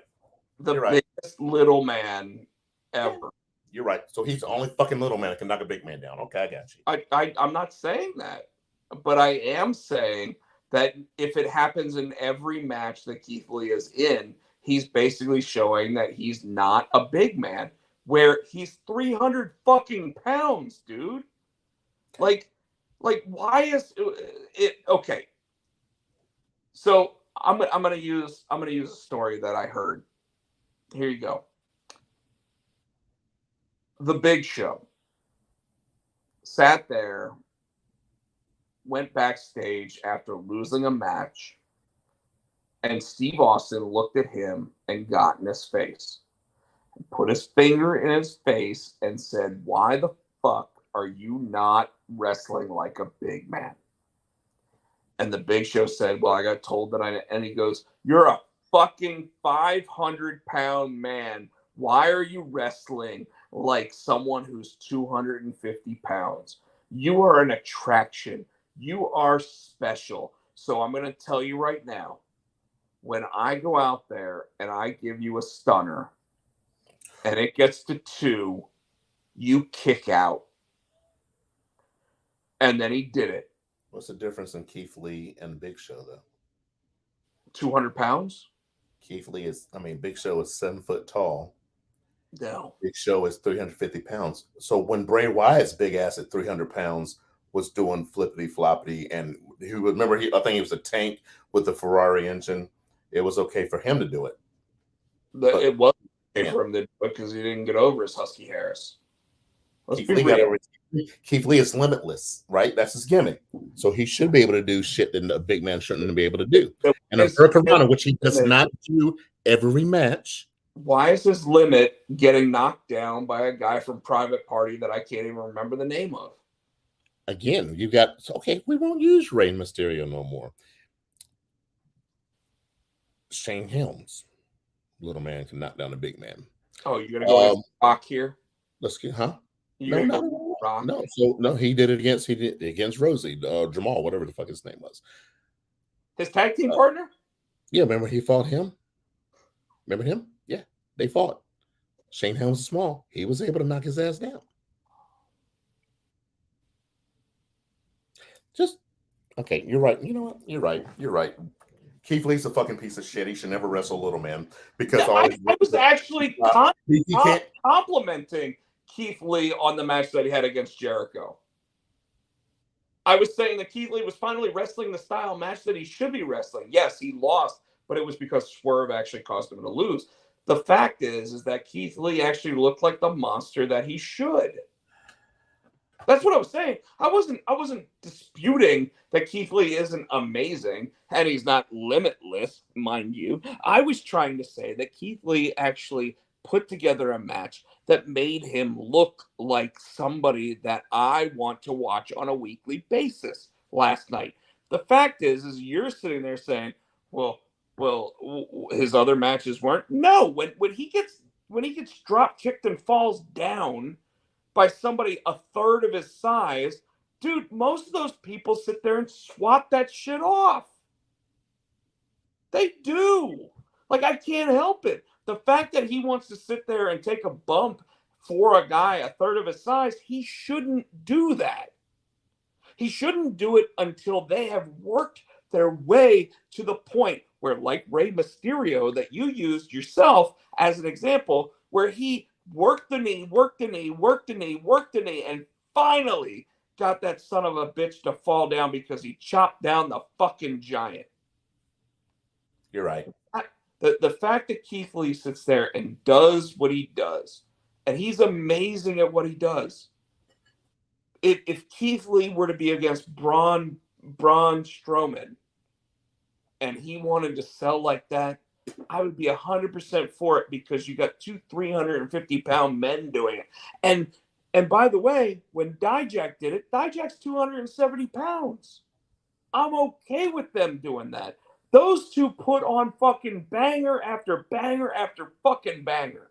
And I loved it, because they look like cruiserweights at 300 pounds, which is why, for the life of both of us, neither of us could understand why Vince McMahon couldn't get behind either of them, because Vince McMahon loves the big man. And Vince McMahon loves the big man that can work like that. But for whatever reason, when Keith Lee went to AEW, Keith Lee started selling to people a quarter of his size. And he never should do that, because it just makes him look weak. When you look at the man and you just go, hell, look at that fucking stomach. That guy, if he were to get drop kicked in the stomach, that should knock the other guy down to where they can't get up. That's it. That's what should happen. Like one of those old cartoons where you would see somebody sit there and like punch somebody and hurt their hand. That's what Keith Lee is. That's what Limitless should be. And last night against Chris Jericho sold it like Chris Jericho was fighting the Big Show. Am I wrong? No. So I'm sorry you don't agree with me on it. But I mean, that's where I am, and that's where I feel about it, because I truly think that Keith Lee is AEW world title potential, and right now he's selling for Private Party. When's the last time he fought Private Party? I don't know. I just remember that he did it, and that's why I'm still angry about it. Last night really was the first night that I was like, damn, that's the guy that was in NXT. He was doing the same thing for the guys from Scissor Me. Like he was doing it for them. And most likely because the agents in AEW were sitting there saying, hey, we got to make the tag team champions look good here. And he was probably doing that. But let's be real. When you got a big guy like Keith Lee and you got Swerve as your tag team partner, who's the guy that's supposed to be selling? Swerve, I think they both sell. I mean, I agree with Swerve should sell, but and that's what I'm saying. That's all I'm saying to it. I'm not trying to argue with you about that. I'm really not. Swerve in a match like that should be the guy that's looking for the hot tag. And then when Keith Lee comes in, he demolishes everything. I was looking at another big man like Samoa Joe sells. Samoa Joe selling to Darby Allin was garbage, and you and I both agreed to that. Yeah, that was a little much. See? And what he should sell, he should sell, but not as much as he sold. He sold. I can see Keith Lee in that private party match that you were talking about. They did wear him down. What he did. Darby Allin, no, he didn't wear him down enough for that. And Darby Allin himself said he's 140 pounds soaking wet. So the fact that like a 300-pound man like Samoa Joe had to sell to him. Yeah. Now, granted, when they did the match where he was wearing the thumbtacks on the jacket and he was sitting there throwing himself at Samoa Joe, I get that. That's gonna fucking hurt. I get it, but remember at the end of the match when he couldn't get the jacket back on because like Samoa Joe's probably sitting there going, come the fuck on, man. I've been doing this for 30 fucking years. Fucking hit me already. He's just laying there, like what you think of the Darby Allin match last night?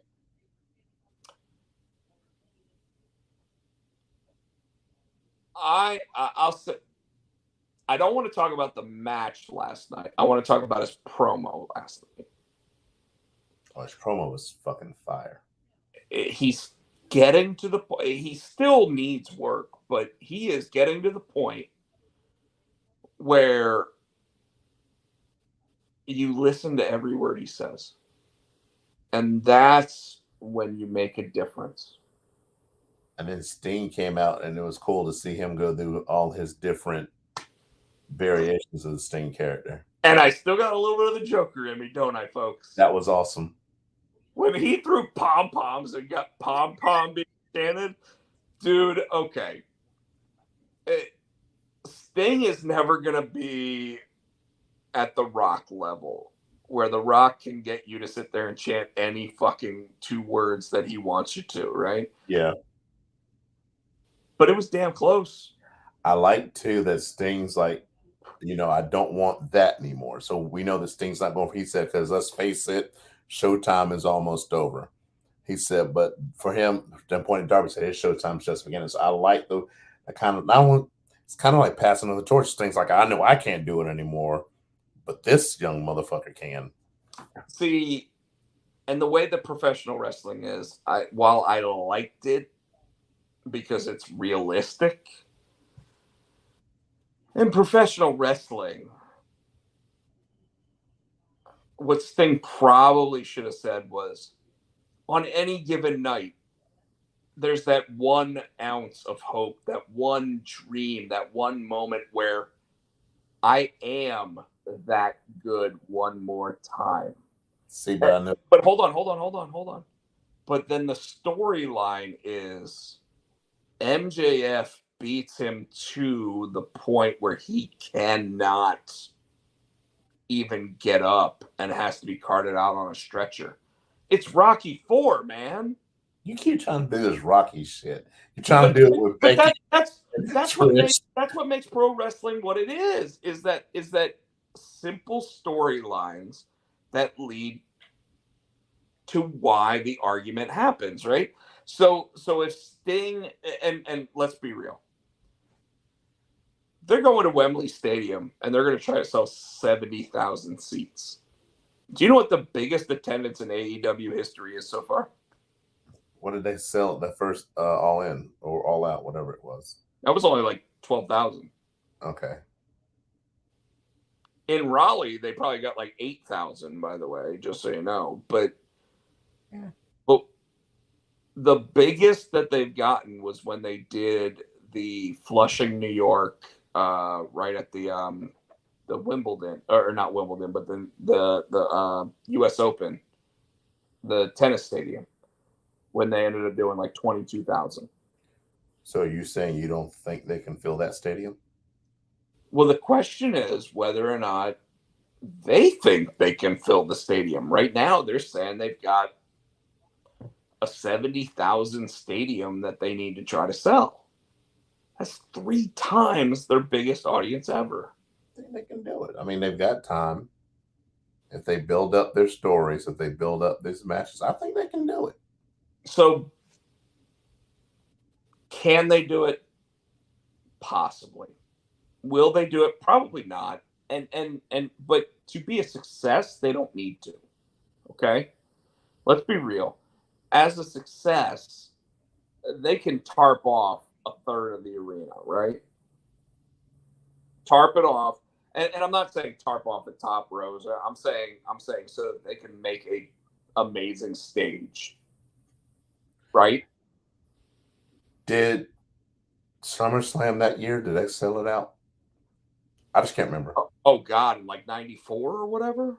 Yeah. Yes, it did. But they probably sold 50,000 seats.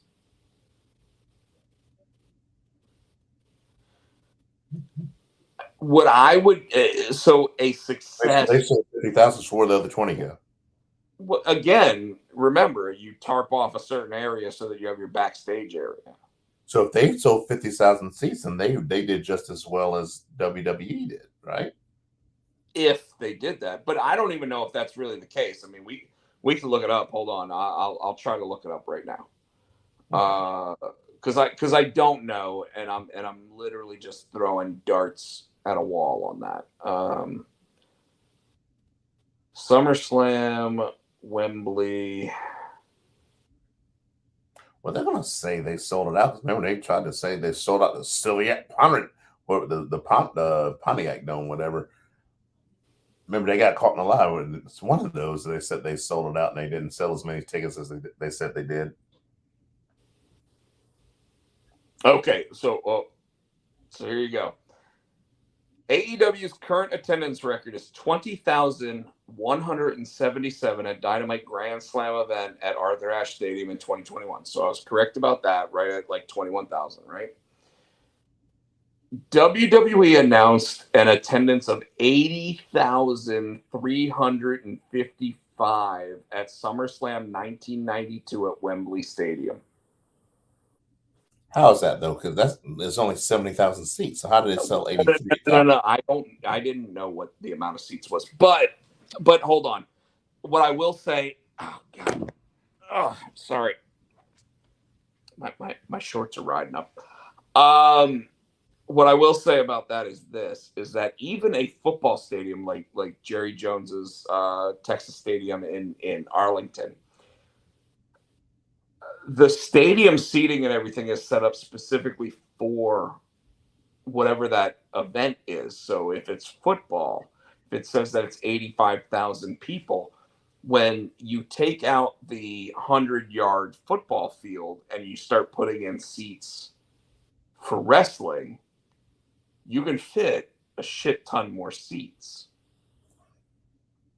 So even if the normal value of seats is 70,000, I'm going to say that you can fit that many more seats in there. Does that make sense?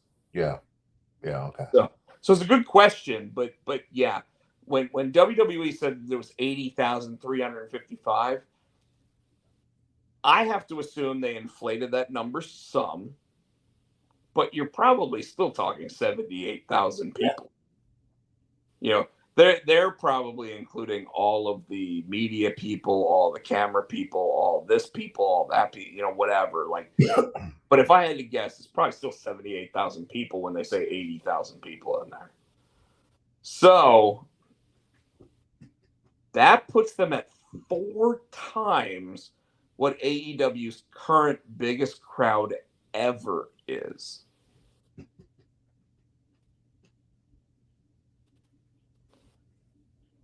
So all things considered, do you think they can sell it out if there's 80,000 seats there? 4 times what their biggest crowd ever was. And was that Arthur Ashe a sellout? That was 2021, so that was over a year ago now. But was it a sellout? Did they fill all the seats? Sellout. Huh? And that was a sellout. That was the night that or that was the first match of Bryan Danielson. I mean, it depends. Like you said, if they bring, they that's hard because they still have time to sell it. I don't know. So I'll put it this way. I think if they announce attendance of over 50,000 people, that is a tremendous accomplishment. And here's why. I'm going to go with some numbers that I'm not making up, but I've kind of heard. TNA at their heyday could have probably done a 10,000 person arena. Okay? And that's probably right before Hulk Hogan showed up. But they started doing shows in Europe, and they were doing about 15 to 20,000 people. Now that's AJ Styles, that's Samoa Joe, that's Christopher Daniels, that's, I mean, some of the best wrestlers of all time. Not saying that AEW doesn't have those. I mean, hell, the Young Bucks may have been on those cards, right? Mm. My point though is that, like, to think that they will sell out Wembley Stadium 30 years after the WWE did 80,000 people there is tough to say. I don't think it'll happen. I think they'll sell it out, but I think they'll get more than 20,000. I think they'll get more. Oh, they'll get more than 20. They should double the 20,000 because it's the first time they've ever been to England, right? So they should do 40,000. But if they do 50,000, I think that's when we're looking at them actually being a serious success. I think they can hit 50. They might, but can they hit 80? I don't know if they'll hit 80. I think they can hit 50. I'll give them 50. And think about that. WWE hit 80,000 2 days in a row at WrestleMania. Now, that's their inflated numbers. So let's say 150,000 over 2 days.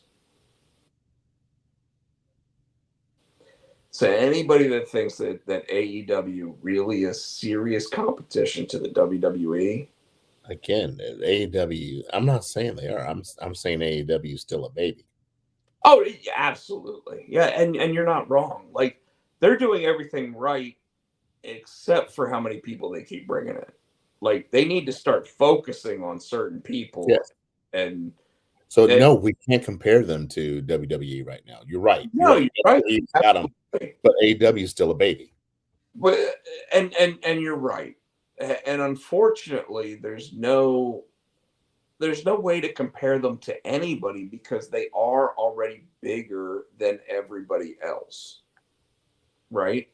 You think they're bigger than WCW was? Different times. It's hard. Like, you can't say that. Yeah. And here's why.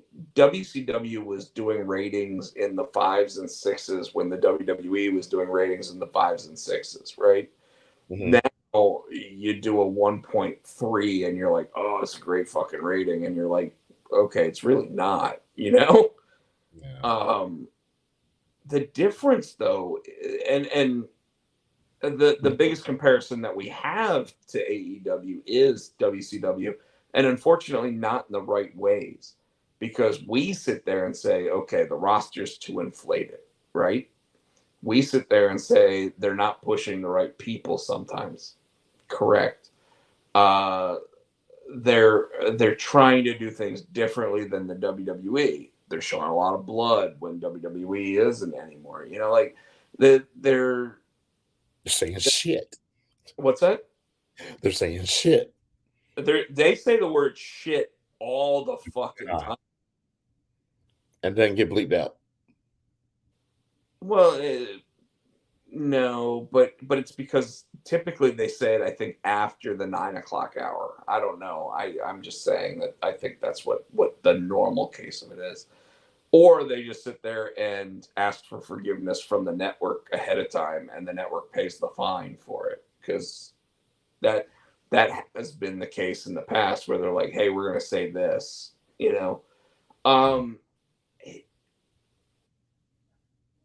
AEW's in a really good spot, but you know what they need to stop doing is trying to beat the WWE.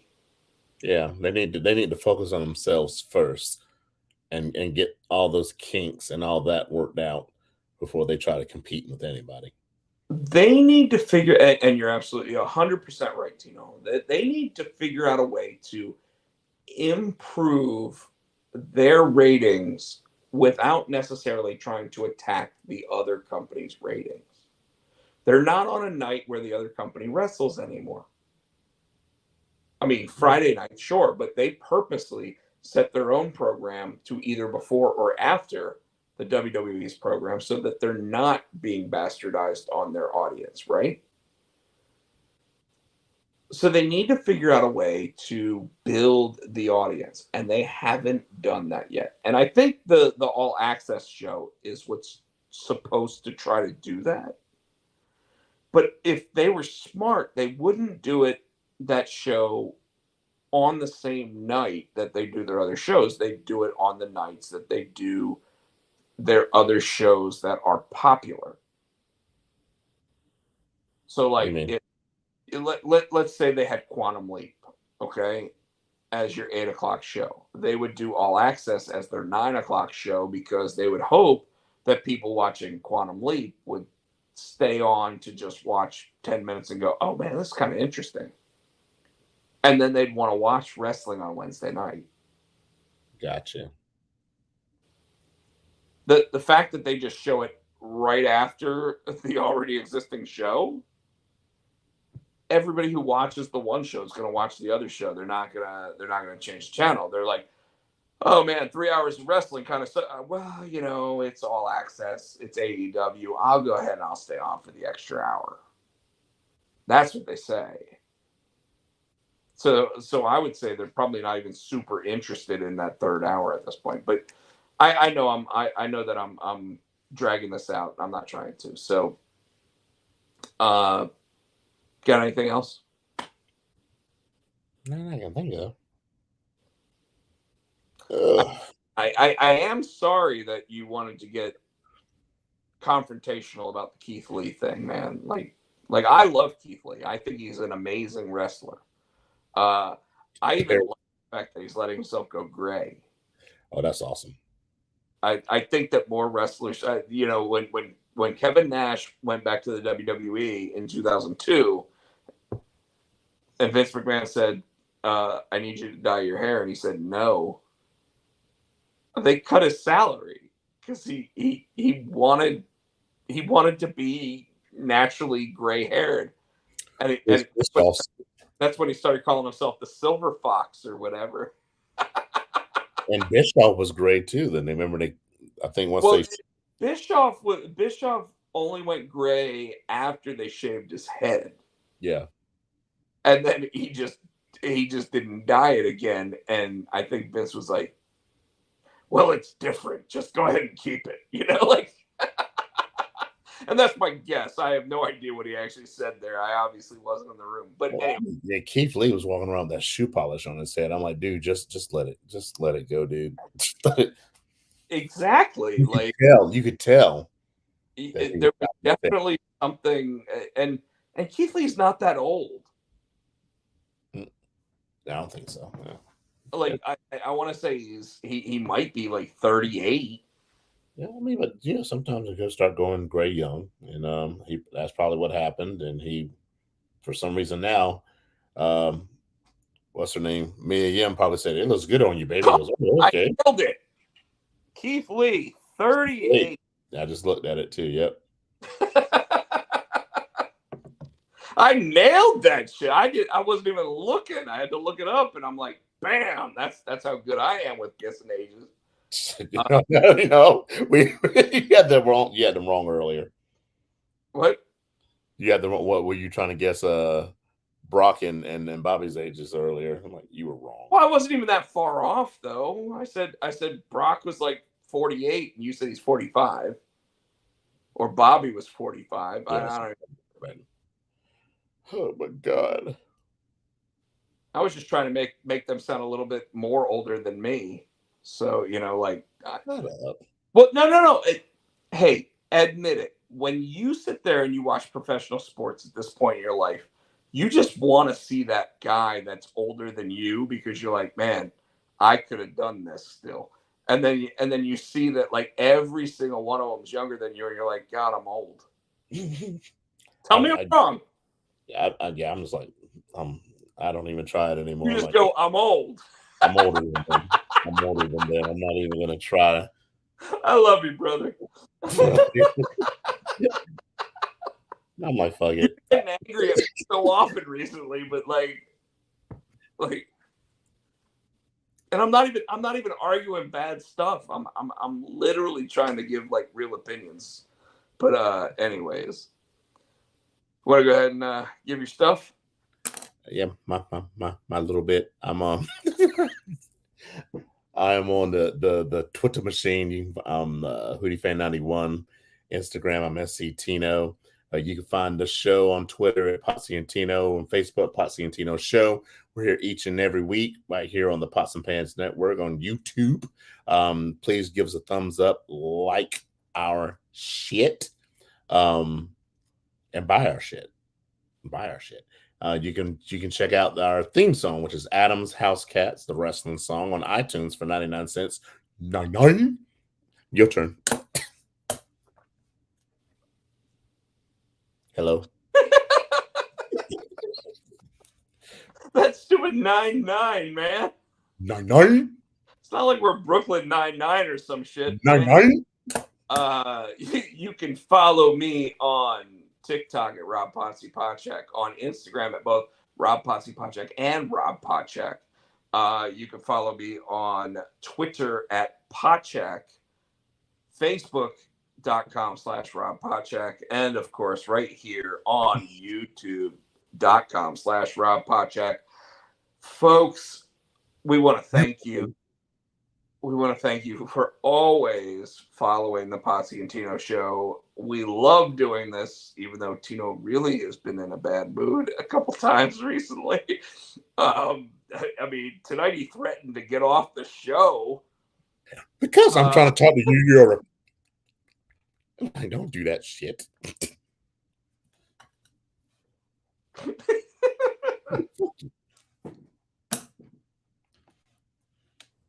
Hopefully we can do this live and in person here soon. I do want to get Tino's impressions of a PlayStation VR 2 game, so we'll let him try one of those one of these weeks. Maybe mad live, I'd have punched you. What's that? You got a Ric Flair chop, maybe mad in person. Like, yeah, you.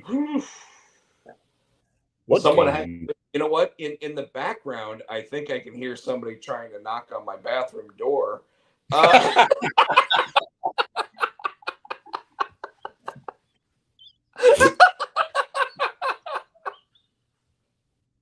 And with that said, folks, thank you so much. Give a like to the show. Watch Picard season 9, season 3, episode 9. Any other shows that you've watched, Tino, that you need to sit there and tell everybody to watch? Actually, I've started watching the show on Paramount. It's called School Spirits. How'd you know? I knew it, man. How'd you know? Have you watched this show? I just it's good. I've watched all but the season finale. I'm in the middle. When we got on here, I'm in the middle of season. I'm in episode 7, so I'm almost done with episode 7. I got one more episode, dude. That shit is good. Yeah, Peyton List from Cobra Kai is in it, and for his. I believe she's like 23, 24 years old, but they keep putting her in these high school situations. They do that all the time. Like all this cast, I'm like, I looked up and I'm like, oh, y'all bitches are in your 20s. Well, think back to when we watched 90210, man. Oh yeah, them bitches were 30. Yeah, they were 30, and they were like, they had the best hair ever, and like none of us had hair back then. Yeah, so. Peyton List is 25. And damn, she got some big tits. Anyway, sorry. I don't feel so bad actually being like, man, she's kind of hot. But anyways, It's 25. School Spirits actually, I've enjoyed the entire season. I don't know how they're going to carry it over to a season 2, just because like it kind of feels like it would need a completely new cast for season 2. But I don't think they've solved her thing yet. Like I said, I'm only on the middle. Like I said, I'm in episode 7. Just started. I'm about 10, 15 minutes in. There's 8 episodes. So well, they might not figure it all out by episode 8, but it just feels like at some point her story is going to be boring. I mean, they got all the other dead people too. But some of them are like 60 years old. That one chick with the black hat, she's been there since the 60s. And then the dude from the football player dude from the 80s. 40 he was 80. Yeah.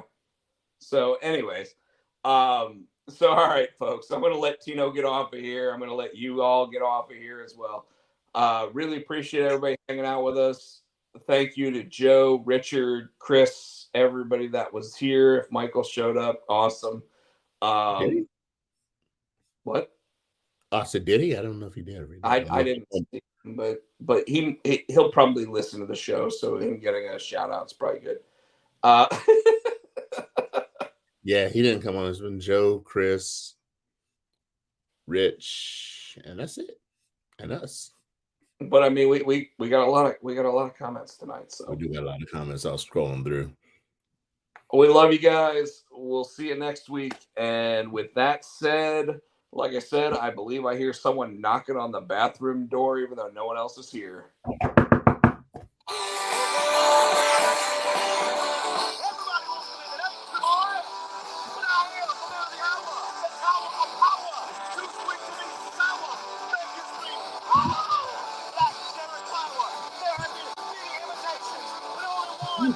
Ranger.